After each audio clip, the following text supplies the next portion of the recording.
नमस्कार मित्रों, आपका स्वागत है स्टोरी इंस्पायर्ड चैनल पर। मित्रों, एक कुत्ते ने बताया है कि रात में औरतों की यह एक चीज जरूर लेना चाहिए, और कुत्ते ने यह भी बताया कि स्त्री कितना भी मना करे पर आप दो चीजें उनकी जरूर दबा देना।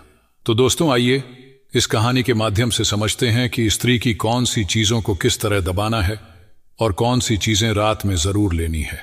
लेकिन उससे पहले, अगर आप माता लक्ष्मी को सच्चे दिल से मानते हैं तो उनके लिए एक प्यारा सा कमेंट जरूर करें। मित्रों, किसी नगर में एक राजा रहता था।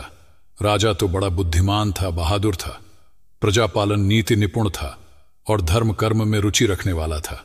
राजा और रानी में बड़ा प्रेम था, सब कुछ तो था, पर कोई संतान नहीं थी। यही बात सोचकर राजा और रानी दुखी रहते थे कि हमारे ना रहने पर हमारे राज्य को कौन संभालेगा। एक दिन राजा के दरबार में कहीं से एक सन्यासी आ गया तो एक दासी आकर रानी के लिए यह खबर देती है कि हमारे यहां एक सन्यासी पधारे हैं, उनकी सेवा करके कुछ धर्म कमा लिया जाए। तब रानी उदास होती हुई बोली, दासी, हम तो दान धर्म करते करते थक चुके हैं। आज यह मेरा अंतिम दान और धर्म होगा। आज के बाद मैं कभी दान धर्म नहीं करूंगी। इतना कहकर रानी एक टोकरी में अनाज लेकर सन्यासी के पास जाती है और वह अनाज सन्यासी की झोली में डालने के लिए जैसे ही आगे बढ़ती है तो रानी का दुख वह सन्यासी समझ जाता है। फिर सन्यासी पूछता है, हे रानी, तुम्हें क्या दुख है? तुम्हें देखने से पता चलता है कि तुम किसी बात को लेकर बहुत दुखी हो। तब आंखों में आंसू भरकर रानी सोमवती अपना दुख बताती है। महात्मा जी, मेरे पास सब कुछ है पर एक संतान नहीं है। मैंने लाखों यत्न कर लिए पर संतान का सुख प्राप्त नहीं हो पा रहा। सन्यासी बोले, हे रानी, तुम चिंता मत करो, मैं तुम्हें पुत्र होने का वरदान दे रहा हूं। जल्दी ही तुम्हारी गोद में एक पुत्र खेलेगा, परंतु आपका पुत्र 15 साल तक ही आपके पास रहेगा। 15 साल के बाद वह पुत्र तुम्हारे पास पृथ्वी लोक पर नहीं रहेगा। दोस्तों, इतना कहकर सन्यासी ने अपनी झोली से कुछ भभूति निकालकर रानी को दे दी और कहा कि राजा और तुम मिलकर इस भभूति का सेवन करना। भगवान की कृपा से बहुत जल्द तुम्हारी कोख से पुत्र रत्न की प्राप्ति होगी। रानी सोमवती को वरदान देकर सन्यासी चला गया। सन्यासी के जाने के बाद रानी सोचने लगी कि 15 साल ही सही, कम से कम 15 साल तक तो हमें पुत्र का सुख मिल ही जाएगा। कम से कम समाज के लोग मुझे बांझ तो नहीं कहेंगे, मेरे पति को निर्बंसिया तो नहीं कहेंगे। रानी सोचने लगी कि 15 साल तक मैं अपने पुत्र को खूब लाड़ प्यार करूंगी, उसे हर प्रकार से खुश रखूंगी। पुत्र के बारे में सोच सोच कर रानी बड़ी खुश होने लगी। इधर शाम को जब राजा साहब रानी के पास गए तो रानी ने सारी बात बताई कि एक सन्यासी ने उन्हें पुत्र होने का वरदान दिया है और उस महात्मा ने हम दोनों को यह भभूति दी है। तब राजा कहते हैं, हे रानी, हम दोनों अब तक रोज दान धर्म देते आए हैं, गरीबों की सहायता करते आए हैं, यज्ञ भंडारों की तो गिनती ही नहीं है, लेकिन फिर भी हमें पुत्र प्राप्त नहीं हुआ। इससे सिद्ध होता है कि ईश्वर की कृपा हम पर नहीं है, भगवान हमसे रूठ गए हैं। यदि ईश्वर की कृपा होती तो हमें संतान अब तक मिल चुकी होती। अब तो हम बूढ़े हो चुके हैं, अब क्या किया जाए? आखिर सन्यासी के द्वारा दी गई इस भभूति से हमें अब इतनी उम्र में क्या संतान प्राप्त होगी? तब रानी सोमवती कहने लगी, महाराज, हमने अपनी जिंदगी दान धर्म और यज्ञ में बिता दी, फिर भी कुछ प्राप्त नहीं हुआ। अब यह आखिरी उपाय भी करके देख लो। ना मालूम उस महात्मा ने किस भाव से हमें यह दिया है। दोस्तों, राजा का हर व्यक्ति पर से विश्वास उठ चुका था, अब उसे किसी पर विश्वास नहीं रहा, लेकिन वह रानी के मन को इनकार करके दुखी नहीं करना चाहता था। यही सोचकर राजा भभूति का सेवन करने के लिए राजी हो गया। फिर दोनों ने भगवान का नाम लेकर उस भभूति को खा लिया। दोस्तों, कुछ दिनों के बाद उस भभूति ने अपना प्रभाव दिखाया। रानी गर्भ धारण कर लेती है। यह खबर जब राजा ने सुनी तो राजा की भी खुशी का ठिकाना नहीं रहा। कुछ दिनों बाद रानी एक पुत्र को जन्म देती है। पुत्र की खुशी में राजा ने अपने महलों में उत्सव मनाया, पंडितों को बुलवाकर बालक का नामकरण करवाया। गोपालक कितना भाग्यशाली है, यह जानने के लिए राजा ने अपने दरबार में बड़े बड़े विद्वान ज्योतिषियों को बुलाया। ज्योतिषियों ने जब बालक की कुंडली देखी तो बालक के भाग्य को देखकर वे सारे ज्योतिषी चिंतित हो गए। राजा ने पूछा, हे ज्योतिषी ब्राह्मणों, आप लोग क्या सोचकर चिंतित हो? तब ज्योतिषियों ने बताया, महाराज, आपका पुत्र आपके पास सिर्फ 15 वर्ष तक ही रहेगा। यही बात उस महात्मा ने बताई थी। ज्योतिषियों ने उस बात पर मुहर लगा दी। अब तो राजा और रानी सुनकर बड़े उदास हुए। फिर भगवान की इच्छा समझकर उस बालक का पालन पोषण करने लगे।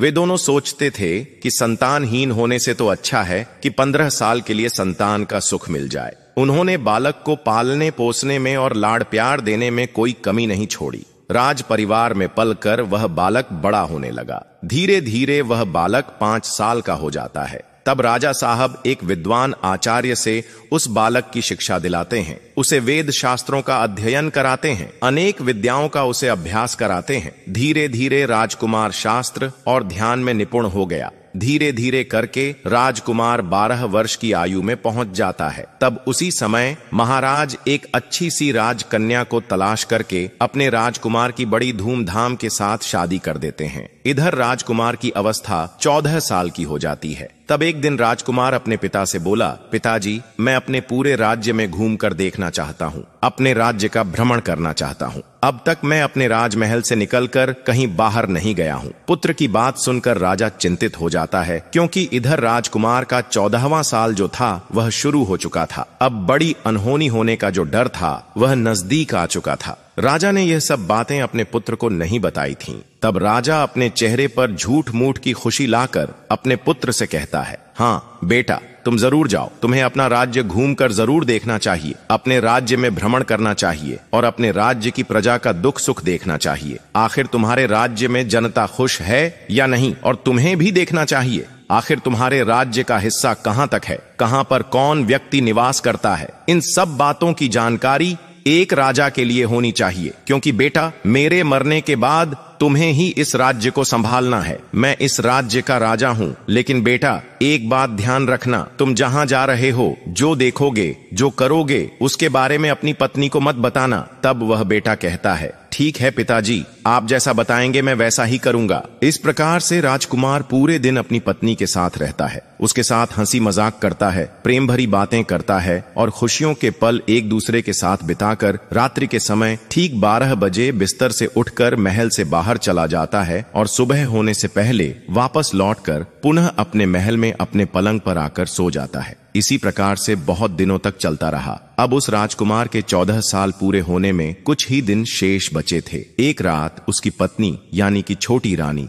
रात्रि में जब जागती है तो वह देखती है कि हमारे राजकुमार, हमारे पतिदेव आज पलंग पर नहीं है। पति को न पाकर वह व्याकुल हो जाती है और पूरे महल में उन्हें ढूंढती है, लेकिन वह राजकुमार कहीं भी नजर नहीं आया। राजकुमारी बड़ी ही हताश हो जाती है। अब वह सोचती है, मैं क्या करूं? राजकुमारी मन में सोचती है, भला अब मैं क्या करूंगी? मेरा पति मुझे बिना बताए कहाँ चला गया? उसने इस बात की चर्चा किसी से नहीं की और चुप रहती है। लेकिन सुबह होने पर वह देखती है कि उसका पति अपने बिस्तर पर सोया हुआ है। तब राजकुमारी अपने पति से रात की घटना के बारे में कुछ नहीं पूछती है। दूसरी रात भी वैसा ही होता है। कई दिनों तक ऐसा ही चलता रहा। रात्रि में रोजाना राजकुमार गायब हो जाता था। यह देखकर उसकी पत्नी बहुत ज्यादा चिंतित रहने लगी। वह सोचने लगी, आखिर मेरा पति रात्रि के समय में कहाँ जाता है? आखिर किससे मिलने के लिए जाता है? और उसका इतना प्रिय कौन है जो उससे मिलने के लिए आधी रात के समय जाता है? इसी प्रकार से राजकुमारी के मन में ढेर सारे सवाल चल रहे थे, लेकिन राजकुमार से पूछने में उसे बहुत ज्यादा डर लगता था। अपनी सास और ससुर से उसने पूछने की सोची, लेकिन उसके बीच में उसकी कुल और मर्यादा आ जाती थी। तो इस प्रकार से वह राजकुमारी सोच सोच कर मन ही मन घुटती रहती थी। इसी बात को लेकर वह इतनी चिंतित रहने लगी कि उसका कुछ खाने पीने को भी मन नहीं करता था। धीरे धीरे राजकुमारी दुबली पतली होती चली गई। उसका शरीर सूखने लगा, क्योंकि राजकुमारी हर समय अपने पति की चिंता में डूबी रहती थी। एक स्त्री के लिए पति का दुख बहुत बड़ा दुख होता है। उसी राज्य में एक फूल बेचने वाली बूढ़ी मालिन रहती थी। वह हमेशा छोटी रानी के लिए गजरे के फूल देने आया करती थी। तब उस बुढ़िया का ध्यान छोटी रानी पर जाता है। वह पूछती है, बेटी, आखिर क्या परेशानी है? तुम पर क्या दुख है?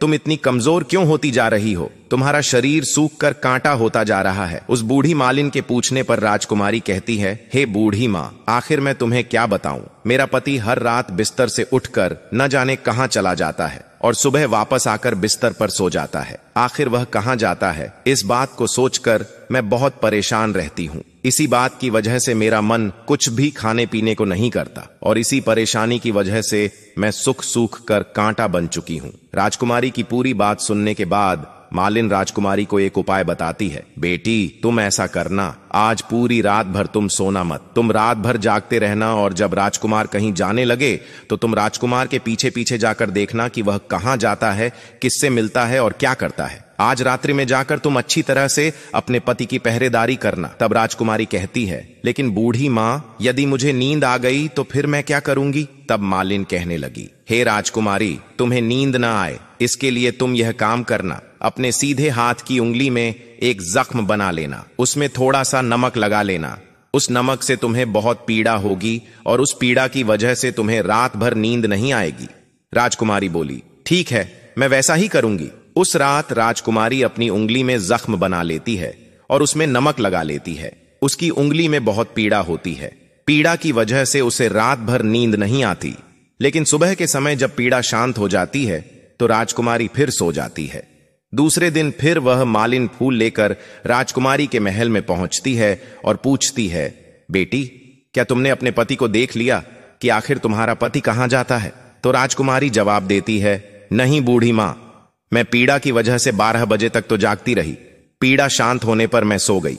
मुझे नहीं पता कि मेरा पति कहां चला गया। तब बूढ़ी मां कहती है, बेटी, कोई बात नहीं, आज तुम अपनी उंगली पर पहले से थोड़ा ज्यादा जख्म बना लेना और ज्यादा से ज्यादा नमक लगाना। दूसरे दिन उसी तरह से राजकुमारी रात में जागने का प्रयास करती है। दूसरी रात भी वह अपने पति को ठीक से नहीं देख पाई। उसने अपने पति को दरवाजे तक तो जाते हुए देखा, लेकिन उसके बाद उसकी आंखें बंद हो गईं। वह अपने पति के पीछे नहीं जा सकी। अगले दिन वह बूढ़ी मां के आगे रोने लगी, कहने लगी, हे बूढ़ी मां, आज मैं अपने पति की चौकसी करने में फिर नाकाम रही।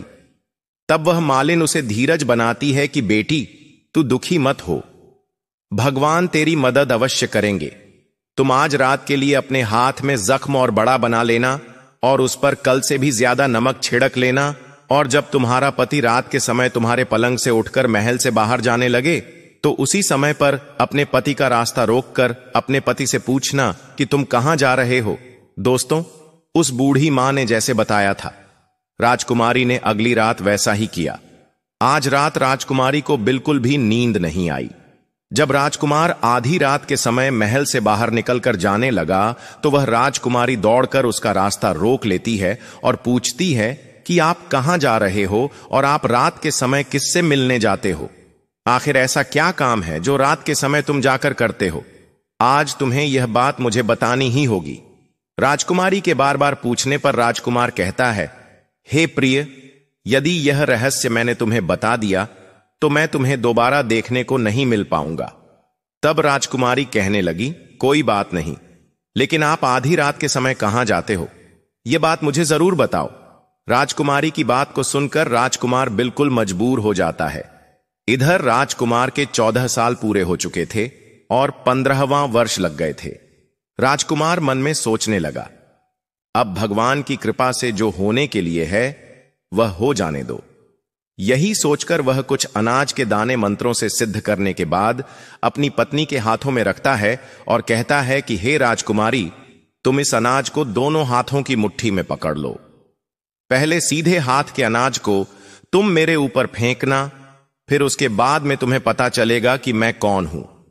इसके बाद तुम अपने दूसरे हाथ का अनाज मेरे ऊपर फेंक देना। तब मैं उसी समय जैसा था ठीक वैसा ही हो जाऊंगा। अगर तुम दूसरे हाथ की मुट्ठी का अनाज मेरे ऊपर फेंकना भूल गई तो फिर मैं तुम्हें कभी नहीं मिल पाऊंगा। मित्रों, इसके बाद में राजकुमारी पहले अपनी सीधी मुट्ठी का अनाज उस राजकुमार के ऊपर फेंक देती है, तो देखती क्या है कि वह राजकुमार एकदम से एक बहुत सुंदर सफेद घोड़ा बन जाता है और देखते ही देखते राजकुमार तेजी से दौड़ लगाने लगता है। इधर राजकुमारी उस घोड़े को ध्यान से देखने लगी और इतने में वह भूल जाती है कि राजकुमार ने मुझसे दूसरे हाथ के अनाज को उनके ऊपर फेंकने को कहा था। राजकुमारी उस घोड़े को देखने में लगी रहती है। तब तक वह घोड़ा राजमहल के चारों ओर चक्कर लगाने के बाद वहां से चला जाता है और उसकी आंखों के सामने से एकदम से गायब हो जाता है। जब घोड़ा महल से बाहर चला जाता है तो राजकुमारी उसके लौटने का इंतजार करती है, लेकिन राजकुमार घोड़ा बनकर चला गया। वह लौटकर नहीं आया। अब राजकुमारी को अपनी करनी पर बड़ा पछतावा होता है। राजकुमारी स्वयं को कोसने लगती है, स्वयं के लिए भला बुरा कहती है, लेकिन अब उस बात का कोई लाभ नहीं था क्योंकि राजकुमार भी अब वापस लौटकर आने वाला नहीं था। इधर सुबह होते ही राजा और रानी को राजकुमारी यह घटना बताती है। सुनकर उन्हें इस बात पर बहुत दुख होता है। वह बहुत अधिक पश्चाताप करते हैं। राजा साहब समझ चुके थे कि हमें जिस बात का डर था वह अनहोनी घटना घट गई, और अब तो राजा बेचारे चाहकर भी कुछ नहीं कर सकते थे। राजा साहब बड़े दुखी होकर अपने बिस्तर को पकड़ लेते हैं और राह देखते रहते हैं कि शायद किसी दिन हमारा राजकुमार लौटकर हमारे राजमहल में वापस आ जाए। इंतजार करते करते 3 माह का समय बीत गया, लेकिन राजकुमार लौटकर नहीं आया। इसी तरह पूरी साल भी बीत गई, लेकिन राजकुमार नहीं लौटा। उस राजकुमार का कोई अता पता भी नहीं लग रहा था कि आखिर वह कहां है। राजा ने अपने सिपाहियों को भेजकर पूरे राज्य के नगर में और गांव को छानबीन करवा लिया, परंतु कहीं भी राजकुमार का कोई पता नहीं चल रहा था। इधर राजकुमारी मन ही मन बड़ी दुखी होती है कि उसकी व्यर्थ की जिद के कारण उसका पति गायब हो गया। राजकुमारी अपने मन में यह प्रण कर लेती है कि वह कुछ ना कुछ करके अपने पति को पाकर ही रहेगी और एक दिन उसे घर वापस लेकर जरूर ले आएगी। राजकुमारी सुबह उठकर अपने सास ससुर के पास जाती है और अपने सास ससुर राजा और रानी से कहती है कि मैं अपने पति की खोज करने के लिए राज्य से बाहर जा रही हूं, मुझे आज्ञा दें, बेटा मिल जाए। यही सोचकर उन्होंने अपनी पुत्र वधू को जाने की आज्ञा दे दी और कहा, तुम जो चाहो वो करो, तुम्हें जहां जाना है वहां जाओ, लेकिन हमारे पुत्र को वापस लेकर जरूर लौटना, हमारा आशीर्वाद तुम्हारे साथ है। मित्रों, उसके बाद राजकुमारी एक साधारण स्त्री का भेष बनाती है और अपने कुछ नौकर चाकरों को साथ लेकर कुछ जरूरी खाने पीने का सामान रखकर अपने पति को खोजने के लिए निकल पड़ती है। राजकुमारी ने राज्य की सीमा पर जाकर खाने पीने का एक भोजनालय खोल लिया। तब राजकुमारी वहीं राज्य की सीमा पर वहां से आने जाने वाले यात्रियों को मुफ्त में खाना और उसके यहां भोजनालय में जो लोग खाना खाने आते थे उनके सामने एक शर्त रख दी थी कि खाना खाने से पहले वह अपने जीवन में घटी कुछ विचित्र घटनाओं को जरूर सुनाएं, उसके बाद ही भोजन करें। अब तो राजकुमारी के भोजनालय पर सैकड़ों यात्री भोजन करने आते हैं और अपने जीवन में घटी हुई विचित्र घटनाओं को सुनाते हैं और भोजन करते चले जाते हैं, परंतु राजकुमारी को जिस बात की तलाश थी वह अब तक उसे सुनने को नहीं मिली थी। धीरे धीरे इस प्रकार कई दिन बीत गए। इसी दौरान एक घटना और घटती है जो रानी के महल में बूढ़ी मालिन रहती थी। राजकुमारी के लिए फूल लाती थी। उस मालिक का एक बेटा और बहू थे। उनका एक छोटा सा बच्चा था। उन बूढ़ी मां का बेटा और बहू सुबह काम के लिए कहीं चले जाते थे तो वे अपने बेटे को संभालने के लिए यह जिम्मेदारी अपनी मां को सौंप जाते थे, क्योंकि बूढ़ी मां घर पर अकेली रहती थी। उसके बहू बेटा तो काम पर चले जाते थे और रोजाना वह बूढ़ी मां अपने पोते को खिलाया करती थी। दोस्तों, वो बूढ़ी मां पान खाया करती थी। एक दिन बूढ़ी मां ने अपने थैले में हाथ डालकर देखा तो उसने देखा कि उसके थैले में पान नहीं है। बूढ़ी मां को पान खाने की बहुत तलब लगने लगी। बूढ़ी मां ने सोचा, अगर मैं पान नहीं खाऊंगी तो मेरा दिन कैसे कटेगा। जब रहा नहीं गया पान खाए बिना तो उसने सोचा कि चलो अभी तो मेरा पोता खेल रहा है, मैं पड़ोस में जाकर किसी दुकान से पान ले आती हूं। यही सोचकर वह बूढ़ी मां पड़ोस की दुकान पर पान लेने चली गई। जब बूढ़ी मां पान लेने के लिए गई थी तो पान लेकर लौटते हुए उसे देर हो गई। तब तक इधर बूढ़ी मां की बहू और बेटा शाम होने पर घर वापस आ चुके थे तो उन्होंने देखा कि उनका बच्चा घर पर अकेला है और वह रो रहा है। अपने बच्चे को अकेला देखकर बेटा और बहू एकदम गुस्से में आकर लाल पीले हो गए और बूढ़ी मां को भला बुरा कहने लगे। दोस्तों, तब तक वह बूढ़ी मां पड़ोस की दुकान से पान लेकर घर पर आ गई। तब बूढ़ी मां के बेटे ने पूछा, मां, आखिर तुम हमारे बच्चे को छोड़कर कहां गई थी? तब बूढ़ी मां कहने लगी, बेटा, मैं पड़ोस की दुकान पर पान लेने गई थी। इस पर बूढ़ी मां का लड़का क्रोध में आकर कहने लगा, हे मां, आज के बाद तुम हमारे बेटे को घर पर अकेला छोड़कर नहीं जाओगी। तब बूढ़ी मां कहती है, ठीक है बेटा, आज के बाद मैं इसे छोड़कर नहीं जाऊंगी। दूसरे दिन बूढ़ी मां उस बात को भूल जाती है और फिर से पड़ोस की दुकान पर पान लेने चली जाती है। पहले दिन की तरह उसके बहू बेटा जब घर लौटते हैं तो देखते हैं कि फिर से उनका बच्चा घर पर अकेला खेल रहा है और रो रहा है। अब तो यह दृश्य देखकर बूढ़ी मां के बेटे की क्रोध की सीमा न रही। इधर जब बूढ़ी मां घर पर लौटकर आई तो उसके लड़के ने उसे डांट फटकार कर घर से बाहर निकाल दिया और घर का द्वार बंद कर लिया। बूढ़ी मां रात भर घर के बाहर बैठे अकेले रोती रही। जब उनके बहू और बेटे ने दरवाजा नहीं खोला तो बूढ़ी मां रात के अंधेरे में वहां से आगे को जा रही थी, क्योंकि रास्ता दिखाई नहीं पड़ रहा था। वह धीरे धीरे जंगल की ओर बढ़ती चली जा रही थी। तभी उसने देखा कि एक गाय छम छम करती हुई सामने से आ रही है। गाय को देखकर बूढ़ी मां ने सोचा, अगर मैं इस गाय के पीछे पीछे जाऊंगी तो यह गाय मुझे किसी गांव में पहुंचा देगी। यही सोचकर बूढ़ी मां उस गाय के पीछे पीछे चलने लगी। गाय धीरे धीरे आगे को बढ़ती जा रही थी। कुछ दूर आगे जाने पर गाय बड़े से पत्थर के पास में जाकर रुक जाती है। फिर गाय उस पत्थर को अपने सींग से हटा देती है। पत्थर के उस स्थान से हटते ही वहां पर एक पाताल में जाने का रास्ता दिखाई देने लगा। बूढ़ी मां उस रास्ते से जमीन के अंदर जाने लगी। बूढ़ी मां यह दृश्य अपनी आंखों से देख रही थी। बूढ़ी मां ने पीछे से उस गाय की पूंछ पकड़ ली। बूढ़ी मां भी उस गाय के साथ चलकर पाताल लोक में पहुंच गई। पाताल लोक में पहुंचते ही उस बूढ़ी मां ने गाय की पूंछ छोड़ दी और वह इधर उधर देखने लगी। पाताल लोक का नजारा देखकर बूढ़ी मां एकदम चकित रह गई। उसने देखा कि वहां हर जगह अनेक मरी हुई टीम आ रही थी। उनसे अनेक प्रकार की रोशनी निकल रही थी। तभी थोड़ी सी रोशनी उस गाय पर पड़ती है। बूढ़ी मां देखती है कि वहां पर एक अद्भुत घटना घटती है। एक जंजीर गाय के गले में पड़ जाती है। उसी समय पर एक अदृश्य व्यक्ति आता है। वह व्यक्ति गाय को तो 2 बार छू रहा था पर दिखाई नहीं दे रहा था। यह दृश्य देखकर बूढ़ी मां घबरा जाती है। बूढ़ी मां मन में सोचती है, आखिर मैं आज कहां फंस गई। बूढ़ी मां किसी छुपने के स्थान को ढूंढती है, लेकिन वहां कोई छुपने का स्थान नहीं मिलता है। बूढ़ी मां सोचते सोचते यहां वहां ढूंढते हुए एक कोने में जाकर छुप गई और वहां का नजारा देखने लगी। कुछ समय के बाद वहां पर एक सुंदर सा घोड़ा आता है और वहां पर 2 कुंड बने हुए थे। इनमें से एक कुंड में घोड़ा कूदता है।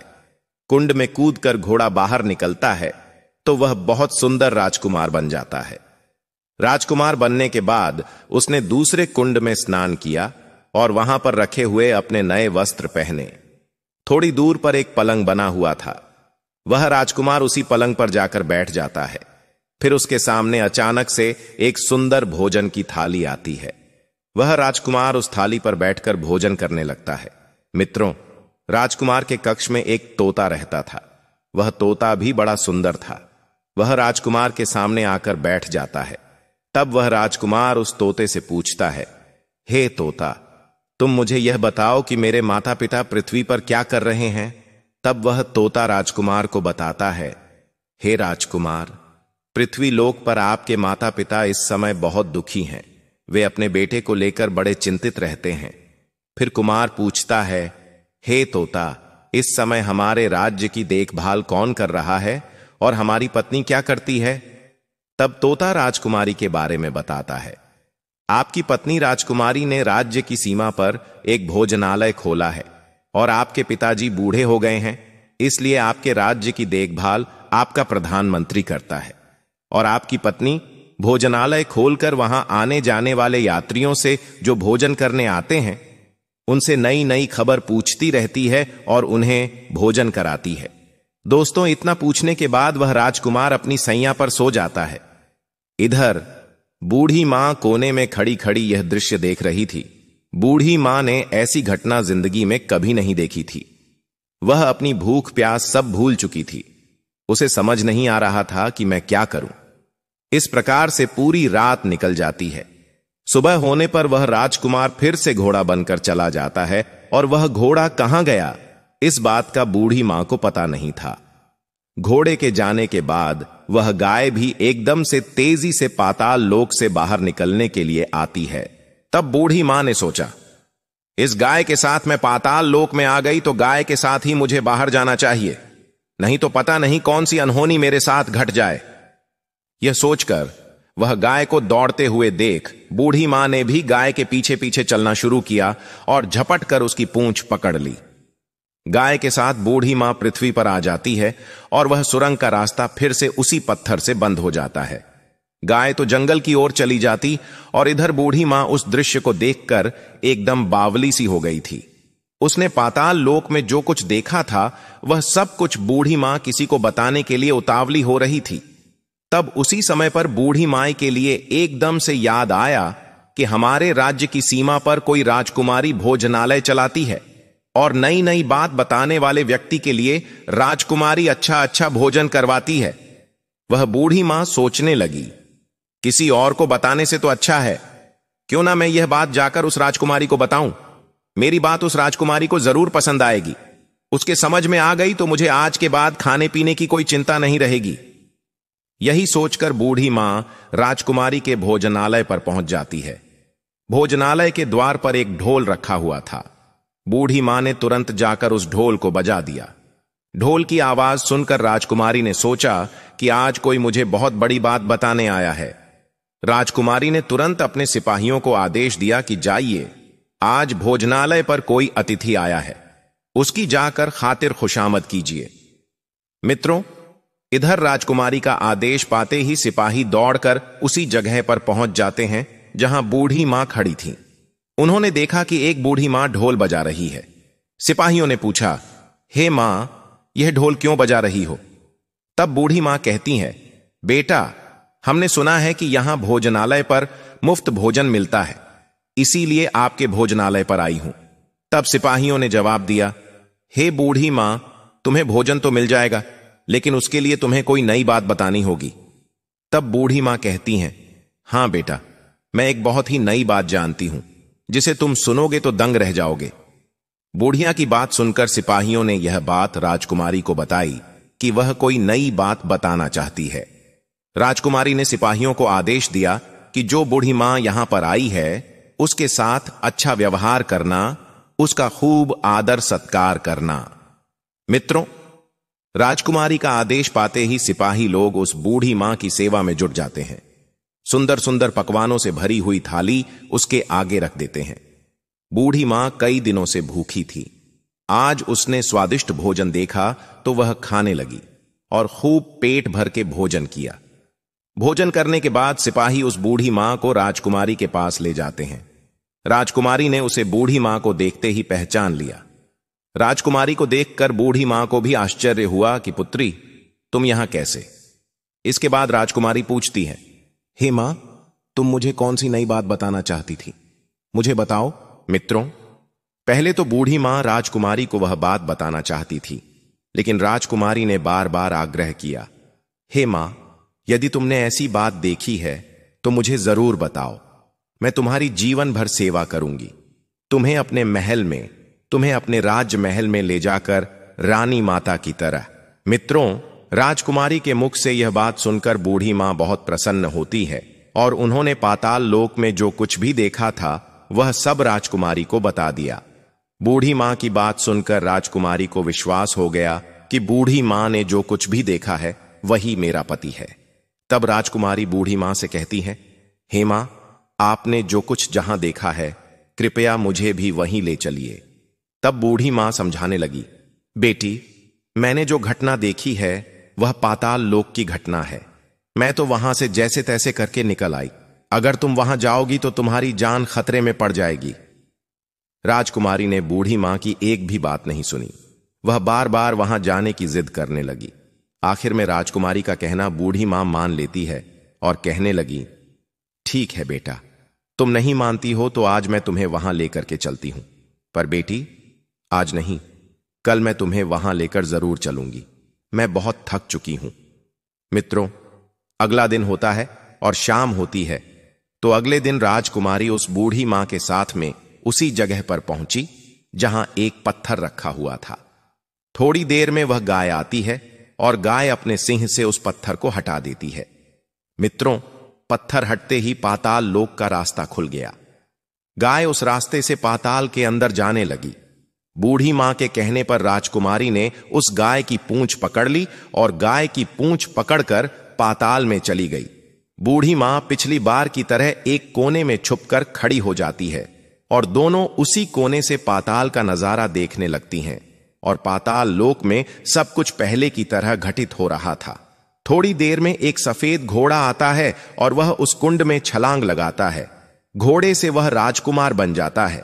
फिर दूसरे कुंड में स्नान करके सुंदर वस्त्र पहनता है और अपनी सैया पर जाकर राजकुमार सोने से पहले सूर्य देवता का आवाहन करता है। आज भी उसने सूर्य देवता का आवाहन किया। इसके बाद राजकुमार उस तोते से बात करने लगता है तो फिर से पूछता है, हे तोता, पृथ्वी पर क्या हो रहा है? आज तो वह तोता राजकुमार को कोई बात नहीं बताता है। जैसे जैसे राजकुमार तोते से पूछता है तो अपना सिर झुका लेता है। जब तोता कुछ नहीं बताता है तो राजकुमार को संदेह होने लगता है कि जरूर वहां कुछ ठीक नहीं हो रहा है। मित्रों, उसी समय पर राजकुमार के लिए संदेह होने लगता है। राजकुमार ने तोते से बात करना बंद कर दिया और अपने बिस्तर पर सो गया। इधर बूढ़ी मां और राजकुमारी यह दृश्य देख रही थीं। राजकुमारी का संगम छूटता जा रहा था। वह एकदम से भागकर अपने पति के पास पहुंची, जो कि राजकुमार के रूप में उस पलंग पर लेटा हुआ था। राजकुमारी अपने पति के पैर पकड़ने के लिए आगे बढ़ती है तो राजकुमार अपनी पत्नी को देखकर पहचान लेता है। वह एकदम से पीछे हट गया और चिल्लाने लगा, नहीं राजकुमारी, तुम मुझे मत छूना, वरना सर्वनाश हो जाएगा। तभी उसी समय पर राजकुमारी अपने दोनों हाथ जोड़कर के राजकुमार से अपनी भूल पर पश्चाताप करती है, क्षमा मांगती है। राजकुमारी कहने लगी, हे स्वामी, मुझसे बड़ी भूल हो गई थी। मुझे उस समय आपसे वह बात नहीं पूछनी चाहिए थी कि आप रात में कहां जाते हैं। इसलिए प्यारे, आज मैं अपनी गलती पर पछता रही हूं और अपनी भूल स्वीकार करती हूं। राजकुमार, मुझे मेरी भूल की सजा मिल चुकी है। अब कृपया करके आप मेरे साथ घर चलिए। आपकी चिंता करते करते आपके माता पिता ने अन्य जल भी ग्रहण करना छोड़ दिया है। उनका शरीर सूख कर कांटा हो चुका है। आपके बिना आपकी प्रजा भी बहुत दुखी रहती है। तुम्हारे बिना राजकुमार, सारे नगर के लोग बड़े परेशान रहते हैं। आपके बिना आपकी प्रजा खुशहाल नहीं है, वह बहुत अधिक दुख भोग रही है। तब राजकुमार कहने लगा, तुम बहुत बड़ी गलती कर बैठी हो, दोबारा गलती मत करना, नहीं तो जो कि मैं तुम्हें दिखाई दे रहा हूं, फिर मैं कभी तुम्हें दिखाई भी नहीं दूंगा। राजकुमार की बात सुनकर राजकुमारी जोर जोर से रोने लगती है। थोड़ी देर बाद राजकुमार के मन में कुछ दया आती है। राजकुमार कहता है, यदि तुम मुझे वापस पाना चाहती हो तो तुम्हें एक काम करना होगा, और यह काम बड़ा कठिन है। इस काम को तुम्हें अकेले ही करना पड़ेगा। रानी ने जवाब दिया, स्वामी, चाहे तुम्हारे लिए कितना भी कठिन काम हो, मैं वह काम अवश्य करूंगी। मित्रों, इसके बाद राजकुमार ने उसे बताया, हे राजकुमारी, इस पाताल से ऊपर जाते ही तुम्हें एक बहुत बड़ा घना जंगल नजर आएगा, और ऐसे 6 जंगल पार करके 7वां जंगल जब मिलेगा, वह जंगल सबसे ज्यादा घना होगा। उस जंगल के बीचों बीच में एक पीपल का वृक्ष है। उसके आसपास की जगह के तुम पत्ते झाड़ियों को काट कर फेंक देना और उस जगह को साफ सुथरा कर देना। उस वृक्ष के पास में अनेकों प्रकार के प्राणियों की सभा लगती है। शेर, चीता, भालू, बंदर, अनेकों पशु पक्षी वहां पर रहते हैं। उन समस्त जानवरों को वहां से भगाकर तुम उस जगह को साफ कर देना, उसे गोबर से लिप पोत देना और गंगा जल से पवित्र कर देना। फिर तुम वहां पर बहुत सुंदर रंगोली बनाना, फिर उस जगह पर बैठकर पूजा पाठ करना, फिर उसके बाद में उस वृक्ष की भी पूजा करना। यह काम तुम्हें दोपहर से पहले करना है। दोपहर से पहले ही तुम्हें उस जगह पर बैठकर सूर्य भगवान का आवाहन करना है, उनका जप करना है। दोपहर से पहले उस स्थान पर सूर्य देवता उतरेंगे। तब भगवान सूर्य देव उस जगह को देखकर प्रसन्न हो जाएंगे और कहेंगे कि जिस किसी ने भी यह सब किया है, उस व्यक्ति को मैं मनचाहा वरदान दूंगा। तो तुम सूर्य देवता से उनके रथ का दाहिना घोड़ा मांग लेना, और सूर्य देव जब हां कह दें तब मैं तुम्हें मिल जाऊंगा। इतना कहने के बाद राजकुमार अपने ही पलंग पर सो गया, और इधर रानी भोर होने की राह देखने लगी। भोर होते ही बूढ़ी मां के साथ गाय की पूंछ पकड़कर पाताल लोक से बाहर आ गई। ऊपर आने के बाद राजकुमारी बूढ़ी मां से कहने लगी, अब मैं यहां से अकेले ही आगे के लिए जाऊंगी। अब तुम ऐसा करो, जहां पर मेरा भोजनालय है वहां चली जाओ। दोस्तों, इधर राजकुमारी आगे के लिए चल देती है और कई जंगलों को पार करती हुई वह 7वें जंगल में पहुंच जाती है, जो राजकुमार ने बताया था। किसी तरह से राजकुमारी वहां पर रहने वाले शेर, चीता, भालू, बंदरों को वहां से भगाकर उस जगह की लिपाई पुताई करती है। उसे साफ सुथरा बनाती है और उस जगह को साफ सुथरा करने के बाद राजकुमारी चली आती है। दूसरे दिन वह दोपहर होने से पहले फिर उस जगह पर पहुंच जाती है और वहां पर जाकर उसने गंगा जल को छिड़क कर उस जगह को पवित्र करती है। उसके बाद राजकुमारी सूर्य देव का ध्यान करने के लिए बैठ जाती है। मित्रों, जैसा कि राजकुमारी को पाताल लोक में राजकुमार ने बताया था, ठीक वैसा ही राजकुमारी करने लगी। अब हुआ क्या कि ठीक 12 बजे सूर्य भगवान का रथ उसी वृक्ष के समीप आकर रुकता है। जब सूर्य भगवान ने रथ से नीचे देखा तो वहां का पवित्र वातावरण देखकर सूर्यदेव बड़े प्रसन्न हुए। सूर्यदेव कहने लगे, जिस किसी ने यह काम किया है वह व्यक्ति मेरे पास आकर मुझसे मनचाहा वरदान मांग ले, बिना कुछ सोचे समझे। आज मैं उसे मुंह मांगा वरदान दूंगा। जैसे ही राजकुमारी ने सूर्यदेव की यह वचन सुनी तो राजकुमारी ने बिना समय गंवाए सूर्य देवता के समक्ष पहुंचकर उन्हें प्रणाम करके खड़ी हो गई। हे भगवान, इस जगह की साफ सफाई करने वाली, इस जगह को पवित्र बनाने वाली मैं हूं। सूर्य देव ने कहा, अच्छा देवी, यदि तुमने इस जगह को पवित्र किया है तो आज मैं तुम्हें वरदान देता हूं। तुम्हारे मन में जो हो वह मुझसे मांग लो। तब राजकुमारी ने जवाब दिया, हे सूर्यदेव, मुझे आप अपने रथ का दाहिना घोड़ा दे दो। तब सूर्यदेव कहने लगे, नहीं नहीं, मैं तुम्हें और कुछ भी दे सकता हूं, लेकिन अपने रथ का दाहिना घोड़ा नहीं दे सकता। मेरे पास मेरे रथ के अलावा 12 घोड़े और हैं।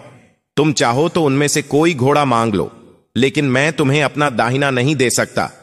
दोस्तों, सूर्यदेव के इनकार करने पर भी राजकुमारी बार बार उनके रथ के दाहिने घोड़े को ही मांग रही थी। कहने लगी, हे देव, यदि आपने अपने रथ का दाहिना घोड़ा नहीं दिया तो मैं अपने प्राण त्याग दूंगी। राजकुमारी की बात सुनकर सूर्य देवता बड़े मजबूर हो जाते हैं, क्योंकि सूर्य देव ने राजकुमारी को वचन दिया था। आज उन्हें अपने वचन की लाज रखनी थी। सूर्य देव राजकुमारी को दिए हुए वचन से पलट नहीं सकते थे। सूर्य देव ने जवाब दिया, ठीक है, जाओ। राजकुमारी कहने लगी, सूर्यदेव, पाताल लोक तो क्या है, मैं अपने घोड़े को पाने के लिए कहीं भी जा सकती हूं। राजकुमारी को वरदान देकर सूर्य देवता अंतर्ध्यान हो गए। इधर राजकुमारी अपने भोजनालय पर लौट आई और शाम को बूढ़ी मां को लेकर उस पत्थर के पास पहुंच जाती है। जैसे ही शाम होती है वहां पर वह कपिला गाय आती है। उसने अपने सिंह को मारकर उस रंग का पत्थर हटा दिया। जैसे ही गाय उसके अंदर जाने को हुई तो राजकुमारी ने उस गाय की पूंछ पकड़ ली। राजकुमार और वह बूढ़ी मां पाताल लोक में पहुंच गए। फिर से उनके सामने उसी तरह की घटना हुई। घोड़ा आया और कुंड में स्नान करने के बाद वह राजकुमार बन जाता है और अपने पलंग पर जाकर बैठ जाता है। उसके खाने के लिए भोजन का थाल आता है।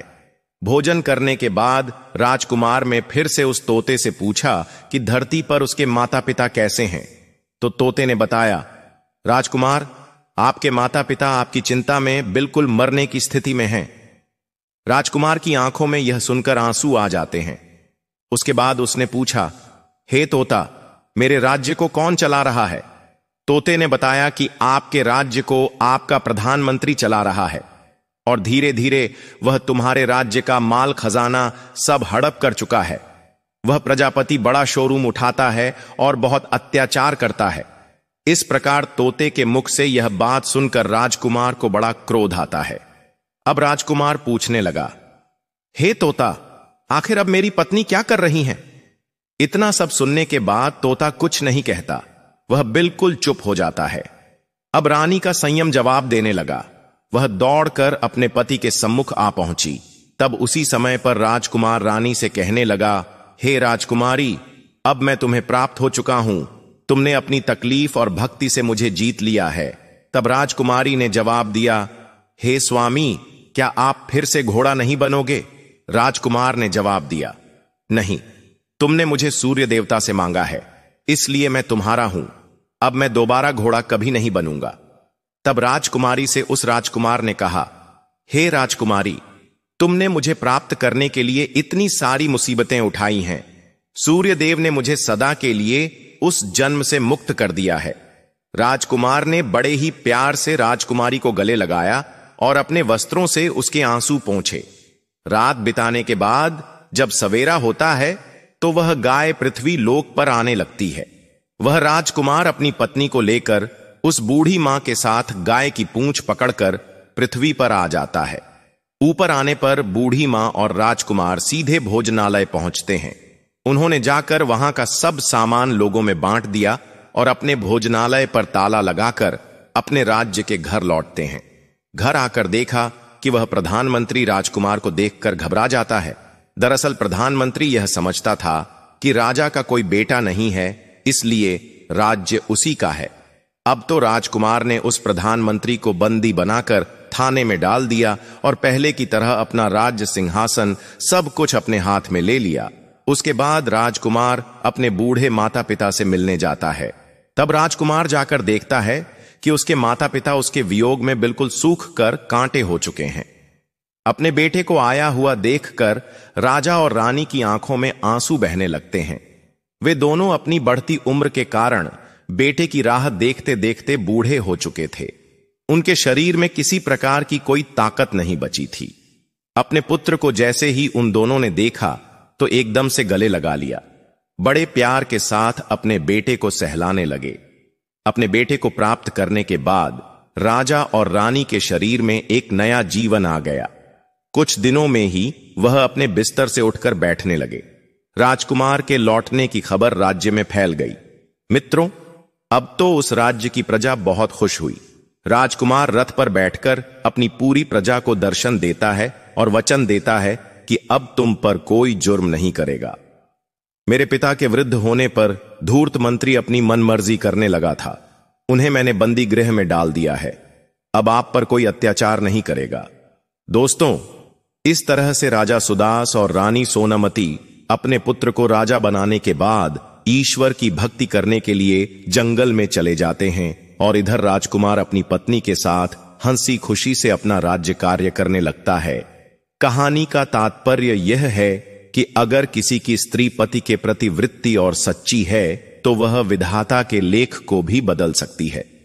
पतिव्रता महिलाओं ने तो ब्रह्मांड के सबसे बड़े देवताओं को भी अपने वश में कर लिया था। यह कितनी बड़ी बात है। मित्रों, राजकुमार अपनी पत्नी राजकुमारी को समझाता है, हे प्रिय, स्त्रियों में यह सबसे बड़ी कमी होती है कि वे जिस काम की जिद कर जाएं तो फिर भी उसे करवाकर ही मानती हैं, चाहे उनके लिए उन्हें कितनी ही बड़ी कीमत चुकानी क्यों ना। अगर तुम उस दिन ऐसा नहीं करती तो मैं तुमसे अलग नहीं होता।